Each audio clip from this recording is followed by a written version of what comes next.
Bienvenidos a Rumbo a Jerusalén, un estudio profundo de la lección de escuela sabática con el profesor Luis Enrique López.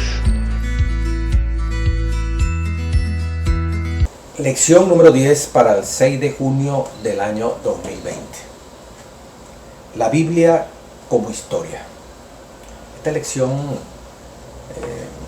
fundamentalmente nos va a demostrar cómo la arqueología, esta rama de la ciencia, a través de los diversos estudiosos, y especialmente dentro de la misma iglesia adventista, hombres que se han capacitado en la arqueología, descubrir documentos, piezas de épocas pasadas y vestigios pues de lo que fueron las civilizaciones, ciudades, características de esas ciudades, al redescubrirlas después de grandes excavaciones, y llegar a la conclusión en este contexto de cómo la Biblia, cuando menciona ciudades, personajes, no fue algo inventado, es algo que es historia. Y estos hombres de ciencia, como los arqueólogos, especialmente cuando son adventistas del séptimo día, no son de la iglesia, y junto con otros que no tienen nada que ver con religión, hacen estas excavaciones, encuentran restos de estas civilizaciones, de nuestros hermanos allá, del tiempo de Abraham, Moisés, de reyes que existieron, profetas que se mencionan en las Sagradas Escrituras. Esta lección va a tratar de comprobar, mostrarnos evidencias de la historia que comprueban hechos históricos de las Sagradas Escrituras. Evidencias que la arqueología ha descubierto, que nos muestran cómo es verdad que ciudades, personajes, escritos que hoy tenemos en nuestra Biblia, escritos que se han encontrado en las excavaciones que se han hecho muchos años atrás. Estos hombres dedicados a esta área. La Biblia como historia. Dice el versículo de memoria: yo soy Jehová tu Dios, que te saqué de la tierra de Egipto. Éxodo 22 y Deuteronomio 5:6. La Biblia está constituida en la historia. La historia bíblica avanza en la dirección lineal desde un principio absoluto, cuando Dios creó todas las cosas, hasta una meta final, cuando se restaurará la tierra en la segunda venida del Señor Jesucristo. O sea, cuando Cristo venga, tanto es que se va a restaurar, como dice aquí, sino tiene que pasar 1000 años, y después de esos 1000 años viene la Nueva Jerusalén, vienen los santos de Dios, ocurre lo que se llama la devastación final de todos los impíos, el lago de fuego que se forma acá, el fuego del cielo. Ahí sí, arranca un cielo nuevo y una tierra nueva. No en el momento de la segunda venida de Cristo. En el momento de la segunda venida de Cristo, los justos, fieles, los justos pues van al reino de los cielos, que están muertos, los vivos que están presentes ante la venida de Jesucristo, junto con los que muertos justos de todas las edades, ascienden al reino de los cielos. Esos dos grupos van al cielo. Y quedan dos grupos: los malos que están vivos mueren con el resplandor de su venida, y los que murieron, que no fueron justos, permanecen en la tumba. Ahí tienen los 4 grupos. Y de ahí en adelante se inicia un periodo de 1000 años aquí en la tierra oscura, vacía, vuelta a leña, pues. Y pasados esos 1000 años, entonces viene la extinción del pecado. Ya Satanás tratará de destruir la ciudad santa con todos los que estaban aquí, y finalmente el Señor establece aquí en la tierra la capital del universo. Tierra ya renovada, cielo nuevo y tierra nueva. La naturaleza histórica de la Escritura es una característica que la distingue de los libros sagrados de otras religiones. En la primera parte que leí, mire, es interesante porque es el concepto de la historia.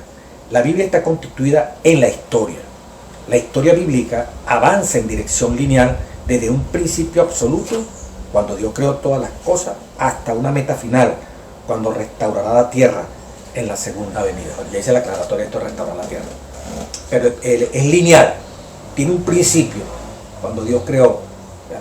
Y tiene un final para nosotros aquí es la historia de esta tierra, cuando finalmente desaparezca el pecado y todos los pecadores, y se establece entonces nuevamente el Edén, nuevamente, lo que llamamos nosotros ya vivir con Cristo, definitivamente, aquí en la tierra y acceso a todas partes en el mundo. Cuando viene el Señor Jesucristo y somos fieles y seamos llevados con Él, vamos para el cielo.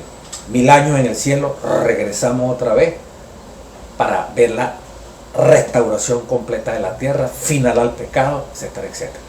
O sea, nosotros, la historia es lineal, no es que a diferencia de los otros historiadores que dicen que es cíclica, que siempre habrá un comienzo feliz y luego la destrucción, lo más horrible y se acabó todo. Y luego arranca otra vez un final, un comienzo otra vez feliz y luego termina otra vez en un caos. Luego, o sea, como lo hacían los babilónicos y todos esos pueblos, aparte del pueblo de Israel. No, esto es lineal. Comienza de una manera perfecta, ¿verdad? Termina con la destrucción del pecado y los pecadores y arranca otra vez con un comienzo, como fue en el inicio, en perfección eternamente. Ya más nunca habrá destrucción, ya más nunca aparecerá el pecado en esos cielos nuevos, en esa tierra nueva. La historia normal, que no es lineal, es cíclica. Un comienzo maravilloso, algunos un comienzo desastroso, para de una edad de barro a una edad de oro. Y luego termina la edad de oro y comienza la edad de barro.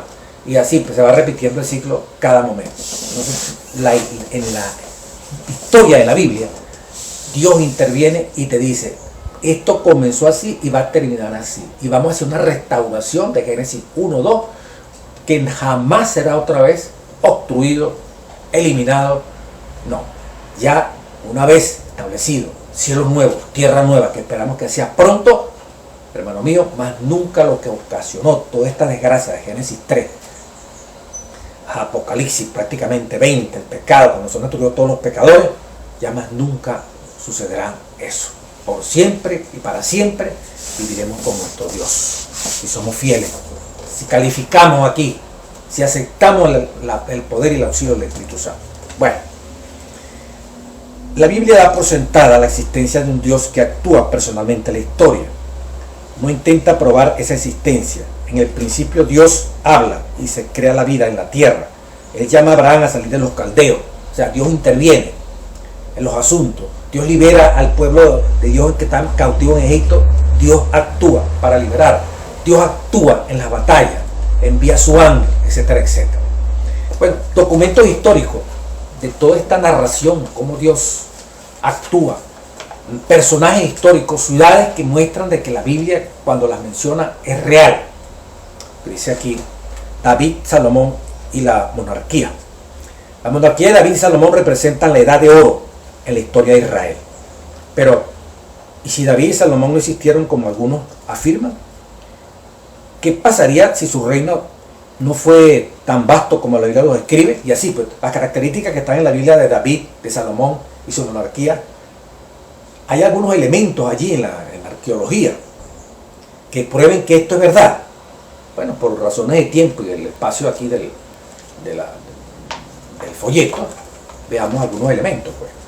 Por ejemplo, en 1 Samuel capítulo 17, dice, ¿de qué manera Dios le da una victoria decisiva a Israel y a quién se usa para esta victoria? ¿Dónde ocurre la victoria? Esta narración que aparece en 1 Samuel 17. Es interesante, esta es la pelea que hubo entre David y Goliat, todo este proceso, el capítulo 1 de Samuel capítulo 17. La palabra de nuestro Dios. David mata a Goliat. Entonces dice la revelación, aquí, que importante, voy a abreviar, que en 1 Samuel 17:52 se nombra una ciudad. Después que se derrota a Goliat y pasó lo que pasó, y Dios le da la victoria a través del siervo David, el que menos se esperaba, pues el más débil derrota lo que era imposible de derrotar, como era Goliat. Dice el versículo 52 de 1 Samuel 17, levantándose luego los de Israel y los de Judá, gritaron y siguieron a los filisteos, después que ya Goliat estaba muerto, hasta llegar al valle. y hasta las puertas de Cro, y cayeron los heridos de los filisteos por el camino de Saraín hasta Gat y Ecrón. Fíjese, primera de Samuel, Saraín. Esa Saraín, entonces aquí comentan, dice, como la mayoría de las ciudades de la antigua Israel tenían una sola puerta, esta característica puede ayudar a identificar el sitio de Saraín, 1 Samuel 17:52, que en hebreo significa dos puertas. Si es así, entonces hemos identificado por primera vez esta antigua ciudad bíblica, Saraín. En 2008 y 2013 se encontraron dos inscripciones que muchos creen que representan las escrituras hebreas más antiguas que se haya descubierto. La segunda descripción menciona el nombre de Exbaal, el mismo nombre de uno de los hijos de Saúl, en Primera de Crónicas 9:39. Entonces, la ciudad esta de Saraín, en excavaciones que se han hecho, se descubrió que existía. Pues. Y si existía, esa ciudad que significa dos puertas, no era a diferencia de las ciudades, en el caso de Israel, como dice aquí, como la mayoría de las ciudades del antiguo Israel tenían una sola puerta, a diferenciar, ¿verdad?, de aquellas otras ciudades que no eran de Israel, esta tenía dos puertas, más Saraín significa de dos puertas. Y está escrito este Saraín en 1 Samuel 17, en el contexto existía en el momento histórico cuando David mata a ¿quién? A Goliat. O sea que tiene sentido que aquí aparezca en 1 Samuel 17, está hablando de David y Goliat, y Saraín, hoy cuando digo hoy me refiero, después de miles de años que han pasado, descubren los arqueólogos a Saraín. O sea que no es mentira esto de que aparezca aquí ese nombre en la Biblia, sino que los arqueólogos lo han descubierto y esto nos da a nosotros fuerza para decir que verdaderamente David existió, y como conclusión esta confrontación entre David y Goliat, por lógica que también tuvo que haber existido. En 1993, dice la parte del domingo, las excavaciones en la ciudad del norte norteña de Tel Dan descubrieron una monumental inscripción escrita por el rey Hazael de Damasco, quien registra su victoria sobre el rey de Israel y el rey de la casa de David. Esta es la misma forma en que se describe la dinastía de David en la Biblia, lo que añade una evidencia arqueológica muy poderosa de que David existió en la historia exactamente como lo dice la Sagrada Escritura. Para demostrar, pues, en la primera parte, cómo David, con esta ciudad, Saraín, y con esta rey de Israel, rey de la casa de David, que se encontraron inscripciones, entonces nos da base para decir, cuando la Biblia habla de David, no fue un invento de los escritores o allí para... No. Hay razones históricas como lo prueba la arqueología. El lunes habla de un hecho también todavía más patético, más concreto, más súper real. Isaías 38:1 al 3 y Isaías 37:14 al 38. El libro de Isaías, nunca el libro de Isaías. Leamos de Isaías 36:1 al 3. Dice: aconteció en el año 14 el rey Ezequías que Senaquerib, rey de Asiria, subió contra todas las ciudades fortificadas de Judá y las tomó. Y el rey de Asiria envió al Rabsaces con un gran ejército de Laquie a Jerusalén contra el rey de Ezequías y acampó junto al acueducto del estanque de arriba en el camino de edad del lavador.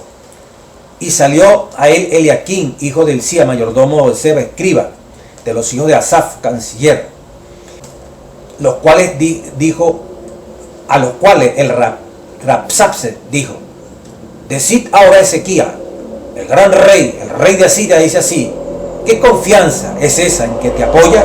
Y comenzó este hombre a denigrar de Dios, porque claro, el rey de Asiria es poderoso. Esto lo puede leer, el libro de Isaías 36:1 al 3, y luego pega con el Isaías 37:14 al 38. Un insulto, pues, o sea, se blasfemó el nombre de Jehová. O sea, el rey de Asiria arrogante que iba a tomar a Israel, al pueblo de Dios, si es posible también le iba a meter candela, iba a acabar con Jerusalén, iba a atacar, pues, todo el territorio del pueblo de Dios. Y allí estaba Ezequías como rey. Y Senaquerib, que era el bárbaro este que pretendía, como dice aquí, aconteció en el año 14, el rey Ezequías, que Senaquerib, rey de Asiria, que Senaquerib pretendía, como dice, pasar coleto con el pueblo de Dios, pues, que en este caso estaba encabezado por el rey Ezequías. ¿Qué pasó allí? Bueno, después de insultar prácticamente a Dios y blasfemar a Dios, uno puede leer algunos textos, pero 37:5, vinieron pues los siervos de Ezequías a Isaías y les dijo Isaías también participa en esto: así ha dicho Jehová, no temas, porque las palabras que has oído con las cuales me han blasfemado los siervos del rey de Asiria, y aquí yo pondré en él un espíritu y dirá rumor. Bueno, cantidad de cosas. Fueron a Isaías después de este insulto, esta blasfemia que levantó este rey Senaquerib contra el pueblo de Dios. Y, por ejemplo, hablando de las blasfemias, Dios toma una decisión. La decisión es: no te preocupes. Le manda a decir al rey Ezequías, todo está bajo control, diríamos nosotros hoy en día. Por mucha ofensa, por mucha arrogancia que este señor ha demostrado, déjamelo quieto, que yo voy a tomar medidas contra el rey. Porque es una arrogancia tremenda, ¿verdad? Por ejemplo, mire, en 37:17 dice: inclina, oh Jehová, tu oído y oye, abre, oh Jehová, tus ojos y mira y oye todas las palabras de Senaquerib, que ha enviado a blasfemar al Dios viviente. Ciertamente, oh Jehová, los reyes de Asiria destruyeron todas las tierras y sus comarcas y entregaron los dioses de ellos al fuego, porque no eran dioses sino obra de tus manos. Era parte del argumento: yo acabo con todos los dioses que existen aquí alrededor, decía el rey de Asiria. ¿Y qué me va a hacer a mí Jehová? O sea, era una blasfemia terrible, ¿verdad? Bueno, de este acontecimiento la historia dice lo siguiente. La parte arqueológica, esto se dio, realmente esto ocurrió allí en Nínive, que este rey era un rey de Nínive. ¿Qué pasó allí? ¿Qué demuestra la arqueología? Entonces dice: en el año 701 Senaquerib hace campaña contra Judá.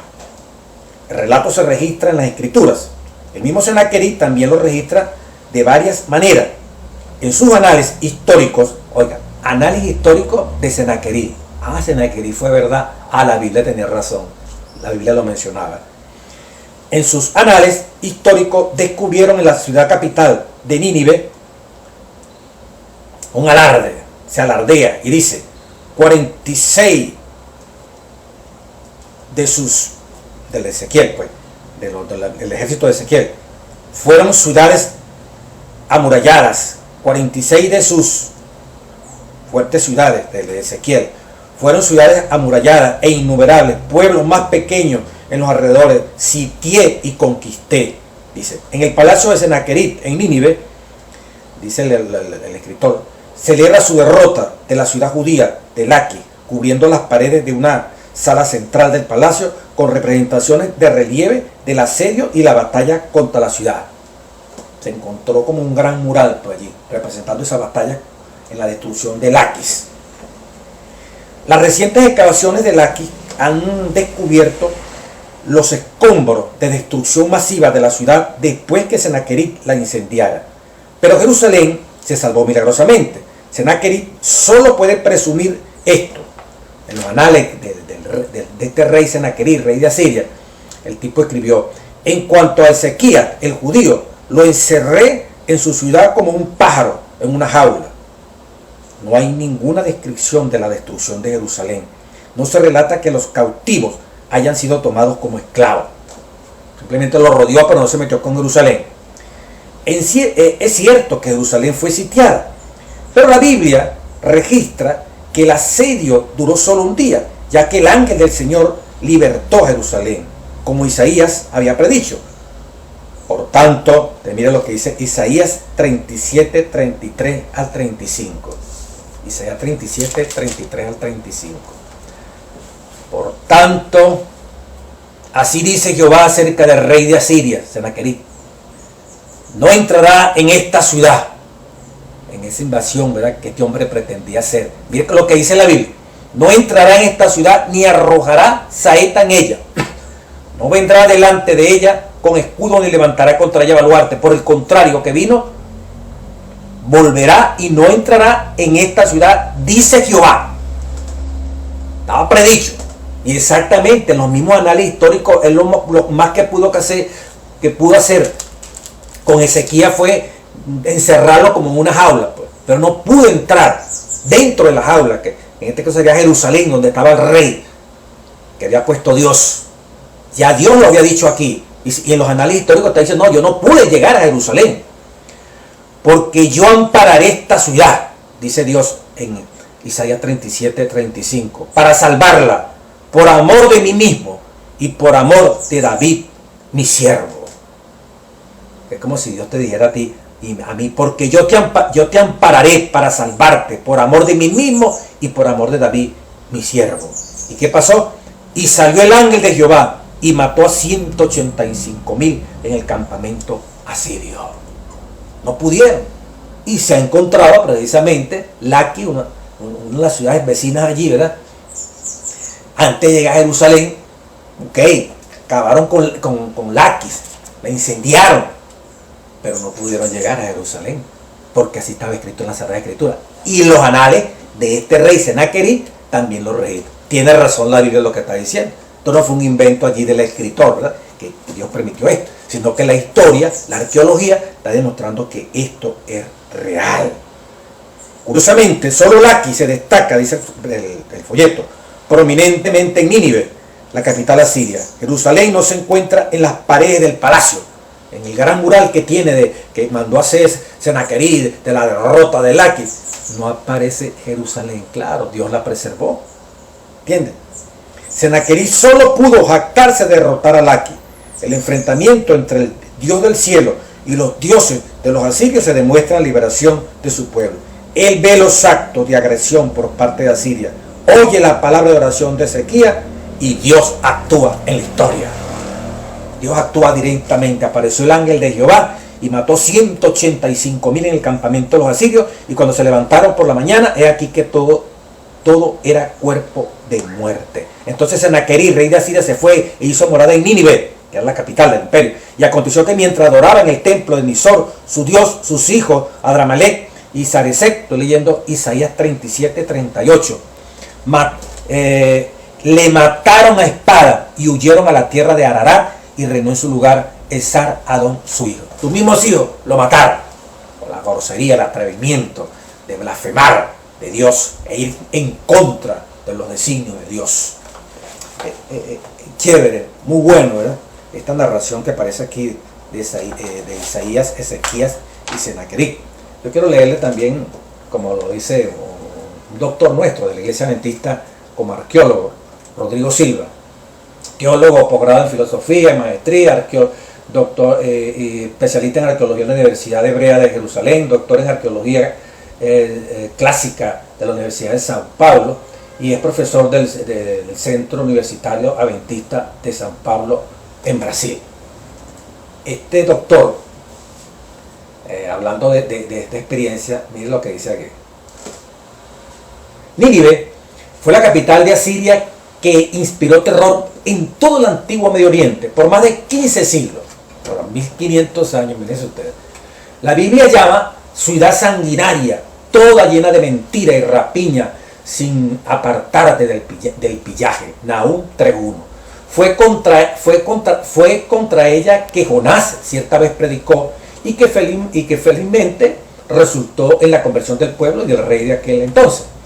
Muchos dudaban de la existencia de Nínive, que fue descubierta en las excavaciones arqueológicas de Auxerre Layar, realizadas en 1845 y 1857. Cuando Nínive estaba en su apogeo y por tanto en su poderío de mayor violencia, otro profeta de Dios declaró: y extenderá su mano sobre el norte y destruirá a Asiria, y convertirá a Nínive en asolamiento y en sequedad, como un desierto de rebaños de ganado. Harán en ella majada todas las bestias del campo, el pelícano, también el erizo, dormirán en sus dinteles. Su voz cantará en las ventanas, habrá desolación en las puertas, porque su enmaderamiento de cedro será descubierto. Sofonías 2, 13, 14. Entonces, mira lo que dice el doctor Rodrigo Silva, de la Iglesia Adventista, doctor en arqueología. Hoy en día, los visitantes apenas ven una elevación del terreno que marca el lugar desolado de la antigua Nínive.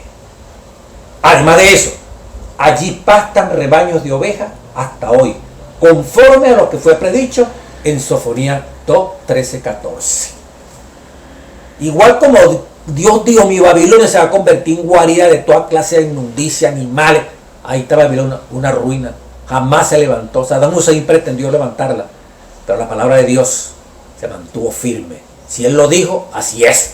Pasan miles de años y el hombre no puede ir contra él. Y aquí está Nínive. 1500 años imperio azotando el mundo. Terrible, conocido para aquella época. Y Sofonías, como dice el doctor escribe aquí, ¿verdad? 2, 13, 14, hablaba de la desolación de Nínive. Hoy en día, eso está desolado. Pastan allí las ovejas. Hoy en día los turistas pueden ver eso. Se equivocó Dios. Comprobación histórica de que la ciudad que se habla aquí en la Biblia existió. La profecía para esa ciudad se cumplió. Maravilloso. Como Dios está en la historia, interviene en la historia y la arqueología comprobando. Daniel, Nabucodonosor y Babilonia. En Jeremías 39:3,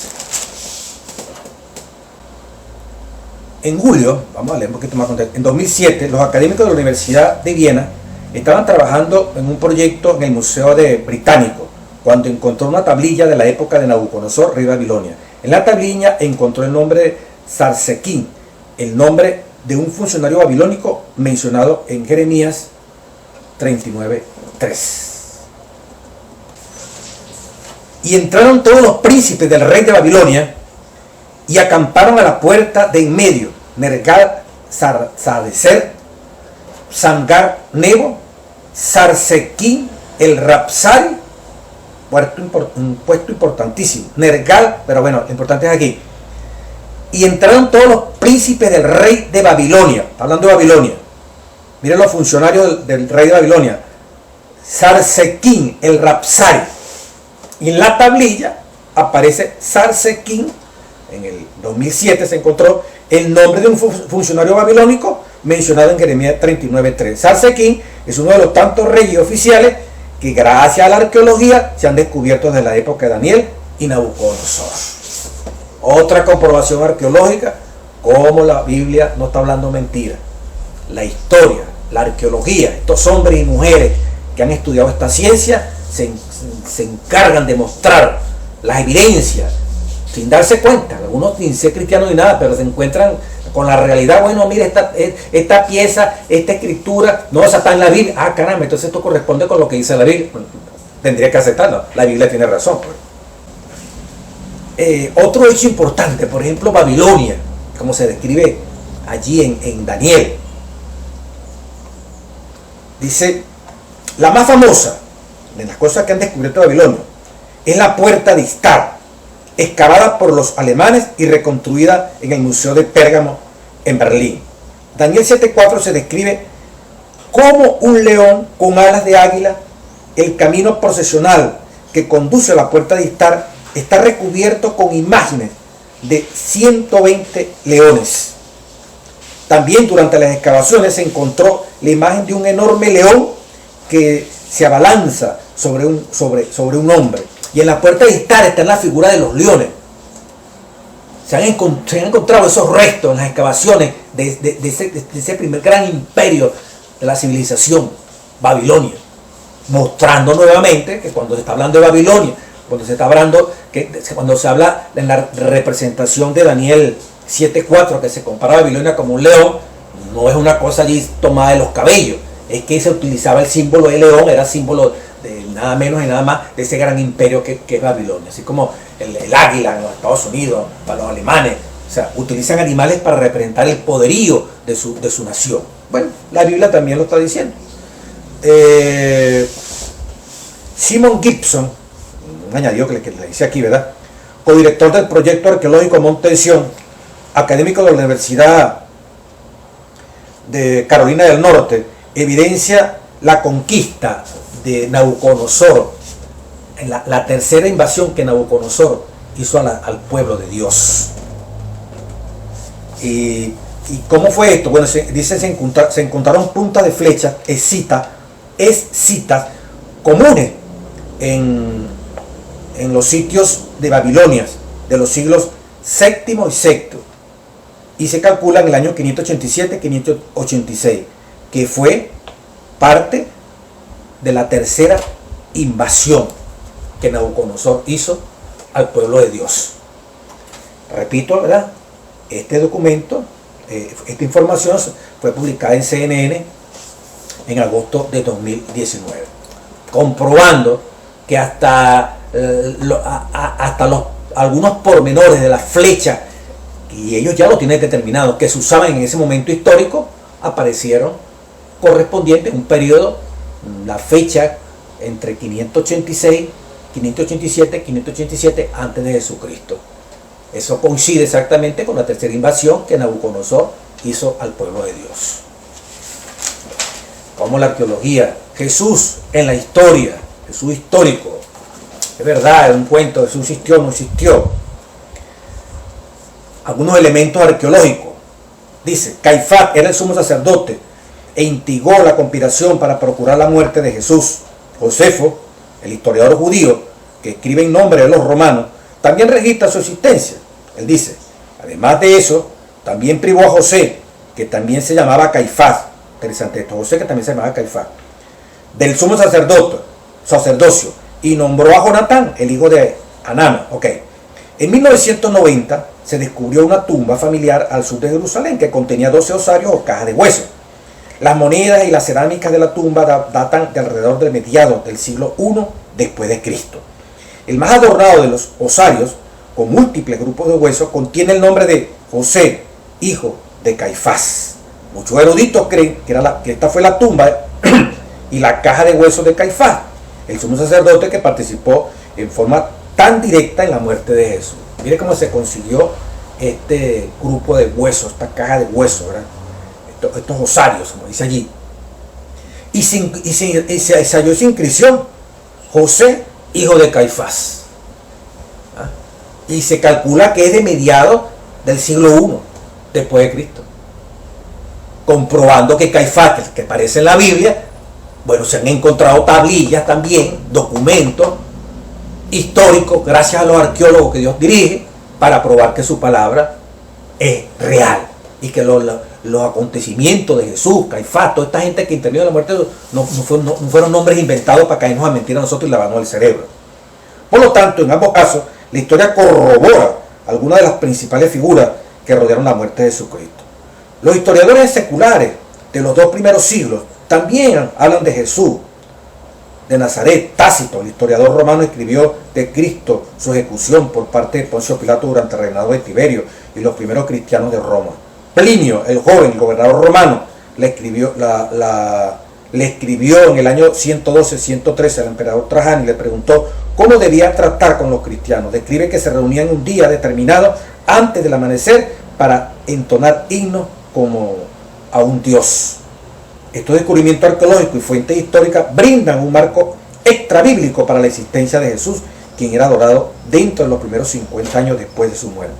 Los mismos evangelios son las fuentes principales de la información sobre Jesús. Bueno, y también buscando estas cosas como para otro historiador que también es fuerte en este aspecto,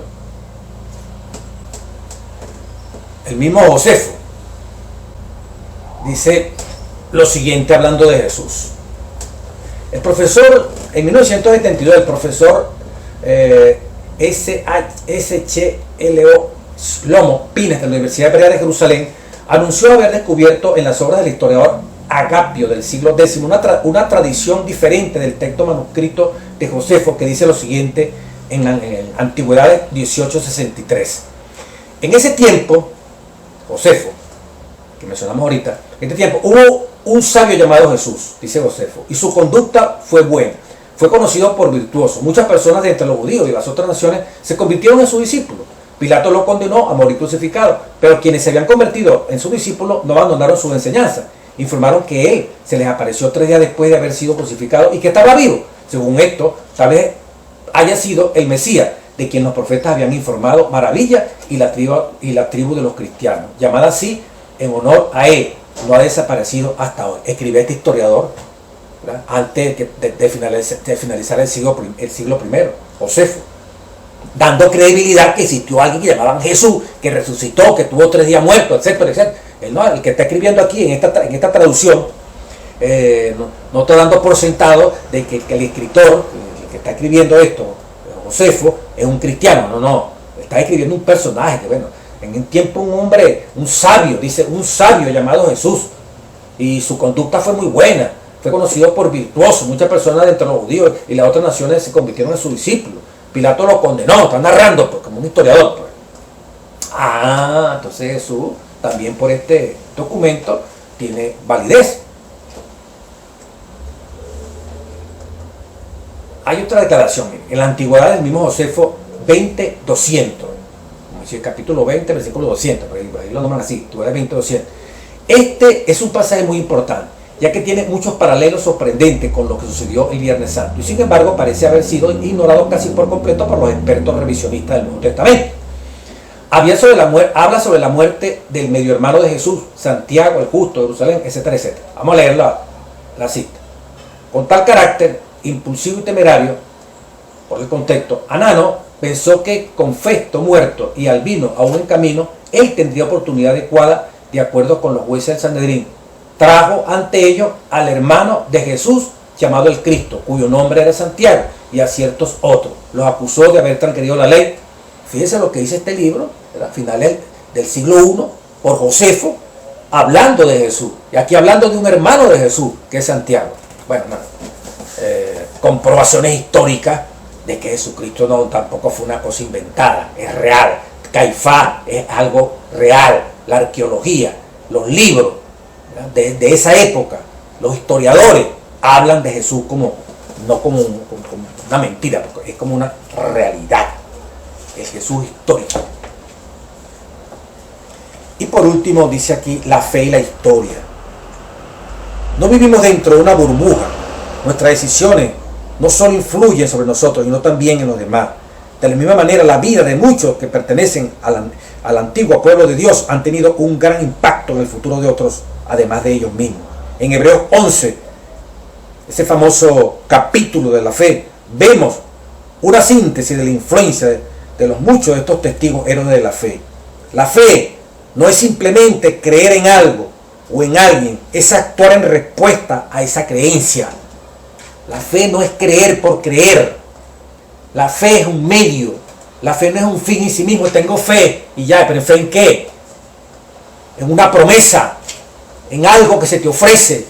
Sea cristiano o no sea cristiano, la gente tiene que desarrollar fe. Y los que estamos metidos, que Dios nos llamó a estas cosas sagradas, la fe es aferrarnos a algo que no lo tenemos al alcance, que no tienen que mostrársenos para creerlo. Lo aceptamos por fe, no por vista. Por eso dice aquí, la fe no es simplemente creer en algo, en alguien, es actuar en respuesta a esa creencia. Es una fe que obra. Eso es lo que cuenta, eso es lo que se cuenta como justicia. Fíjense, Noé, dice aquí el folleto, actuó con fe cuando construyó el arca, confiando en la palabra de Dios, por sobre la experiencia y la razón. La experiencia y la razón decía que nunca llovía. La razón decía que es una locura pensar que iba a llover. Pero él creyó en la promesa de Dios. La fe no solamente creerle a Dios, sí, Dios existe, la Biblia es verdad. Es creerle a lo que dice la Biblia, es creerle a Dios. Y la fe nos permite agarrarnos de lo que Dios nos está prometiendo y lo que Dios nos dice. Noé construye un arca, pero si aquí nunca ha llovido, si aquí nunca se ha necesitado un barco, constrúyela. Y Noé obedeció en contra de la experiencia. Aquí nunca nadie ha construido cosas semejantes. Controla la razón, pero ¿cómo va a ser posible si aquí nunca llueve? Pero la fe veía más allá, veía ya el arca, el diluvio que iba a venir, que no vayan los demás. Noé lo veía por la fe. Así también la razón, la experiencia te puede decir a ti, me puede decir a mí: usted está enfermo, usted está quebrado, usted está listo, usted no tiene vida. O sea, pero por la razón y la experiencia quizás te indica que sí es verdad. Pero cuando tú te aferras a la promesa, yo me aferro a la promesa de Dios: confía en mí, yo he vencido el mundo. En el mundo tendré aflicción, pero yo he vencido el mundo, yo estaré contigo. El que habita el abrigo del Altísimo morará bajo la sombra del Omnipotente. Jehová mi pastor, nada me faltará. Aunque andes en valle de sombra de muerte, no temeré mal alguno, porque tú estás conmigo. Tu vara y tu callado me infundirán aliento. Y así una cantidad de promesas. Por ellas es que vivimos, por las promesas.